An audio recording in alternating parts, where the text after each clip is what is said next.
Hi guys, welcome back to my channel. ಇದು cooking video ಆಗಿರುತ್ತೆ. ಏನಪ್ಪ ಕುಕ್ಕಿಂಗ್ ಅಂದರೆ ಗೋಂಗೂರ ಚಟ್ನಿ. ಮೊದಲಿಗೆ ಬಾಣಲಿ ಇಟ್ಕೊಂಡು ಎಣ್ಣೆ ಹಾಕ್ಬಿಟ್ಟು ಎಣ್ಣೆ ಕಾದಿದ ತಕ್ಷಣ ಬೆಳ್ಳುಳ್ಳಿ ಮತ್ತು ಹಸಿರು ಮೆಣಸಿನ್ಕಾಯಿ ಹಾಕ್ಕೋಬೇಕು. ಏನು ಗೊತ್ತಾ ಗಾಯ್ಸ್, ಊರಿಂದ ಬಂದಮೇಲೆ ಥ್ರೋಟ್ ಫುಲ್ಲು ಇಚ್ಚಿಂಗ್ ಆಗ್ತಿದೆ. ಇಷ್ಟು ದಿನ ಆದಮೇಲೆ ಇವಾಗ ರಿಸಲ್ಟ್ ಬರ್ತಿದೆ. ಅದು ಅಲ್ಲಿ ಎಳ್ನೀರು ಜ್ಯೂಸ್ ಎಲ್ಲ ಕುಡ್ದಿದ್ದು ಬಿಸಿಲಿಗೆ ತುಂಬಾ ಇಚ್ಚಿಂಗ್ ಆಗ್ತಿದೆ. ಮತ್ತು ಈ ಚಟ್ನಿ ಮಾಡೋ ರೆಸಿಪಿ ನಿಮಗೆ ತೋರಿಸೋಣ ಅಂಥೇಳಿ ಹಾಕ್ತಾಯಿದ್ದೀನಿ.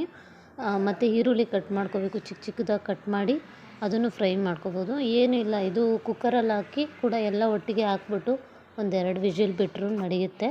ಬಟ್ ಫ್ರೈ ಮಾಡಿ ತಿಂದರೆ ತುಂಬ ದಿನ ಇಟ್ಕೊಂಡು ತಿನ್ಬೋದು ಅಂಥೇಳಿ ಅಷ್ಟೇ ಮಾಡ್ತಾಯಿರೋದು. ನೋಡಿ, ಚೆನ್ನಾಗಿ ಫ್ರೈ ಮಾಡಿಕೊಂಡು ಮತ್ತು ಒಂದು 3ರಿಂದ 4 ಟೊಮೆಟೊ ಆ್ಯಡ್ ಮಾಡ್ಕೊಳ್ಳಿ.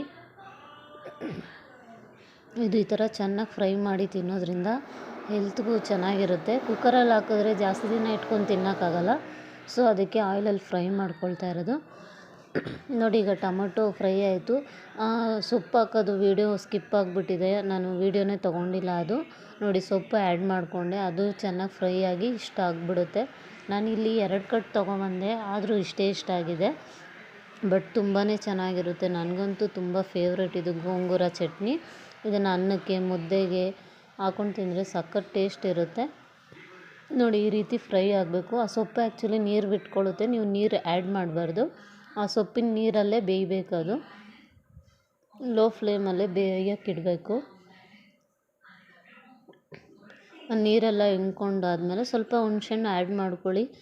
ಹುಳಿ ಖಾರ ತುಂಬ ಚೆನ್ನಾಗಿರುತ್ತೆ. ಈ ಬಾಯಿ ಕೆಟ್ಟಾಗೆಲ್ಲ ಮಾಡ್ಕೊಂಡು ತಿನ್ಬೋದು. ತುಂಬ ಜನಕ್ಕೆ ಗೊತ್ತಿರುತ್ತೆ ಅಂದ್ಕೊತೀನಿ. ಇದು ಆಂಧ್ರ ಸ್ಟೈಲ್ ಆ್ಯಕ್ಚುಲಿ. ಇದು ರೆಸಿಪಿ ಇವತ್ತು ಮಾಡ್ತಿರೋದು ನಮ್ಮ ಅತ್ತೆಯವರು. ಇದು ನಮ್ಮ ಅಮ್ಮ ಮನೇಲಿ ಕೂಡ ಮಾಡ್ತಾಯಿದ್ರು. ನನಗೆ ತುಂಬಾ ಇಷ್ಟ ಇದು. ನೋಡಿ, ಒಂದು ಚೂರು ನೀರಿರಬಾರ್ದು, ಆ ರೀತಿ ಇದನ್ನು ಬೇಯಿಸ್ಕೋಬೇಕು. ನೋಡಿ, ನೀರಿಲ್ಲ. ಇದು ಆರಕ್ಕಿಟ್ಬಿಟ್ಟು ಮಿಕ್ಸಿಗೆ ಹಾಕ್ಕೊಂಡು ಕೂಡ ರುಬ್ಕೋಬೋದು. ಬಟ್ ನಾವೇ ಇದು ಮಸಿಯೋದು ಇರುತ್ತಲ್ಲ, ಬೇಳೆ ಮಸಿಯೋದು, ಅದರಲ್ಲಿ ಹಾಕ್ಕೊಂಡು ಮಸಿದ್ರೆ ತುಂಬಾ ಚೆನ್ನಾಗಿ ಟೇಸ್ಟ್ ಇರುತ್ತೆ. ಮಿಕ್ಸಿಯಲ್ಲಿ ಹಾಕಿದ್ರೆ ಎಲ್ಲ ನಿಮ್ಗೆ ಒಂದೇ ಥರ ಚಟ್ನಿ ಟೈಪೇ ಆಗಿಬಿಡುತ್ತೆ. ಇದು ಮಸಿಯೋದ್ರಿಂದ ಈರುಳ್ಳಿ ಎಲ್ಲ ಸಿಗುತ್ತೆ ತಿಂತಾ ಇರುವಾಗ. ನೋಡಿ, ಈ ರೀತಿ ಚೆನ್ನಾಗಿ ಮಸಿಬೇಕು. ಸ್ವಲ್ಪ ಈ ಸೊಪ್ಪು ಬೇಗ ಮಸಿಯೋಕ್ಕಾಗೋದಿಲ್ಲ, ನಿಧಾನ ಆಗುತ್ತೆ.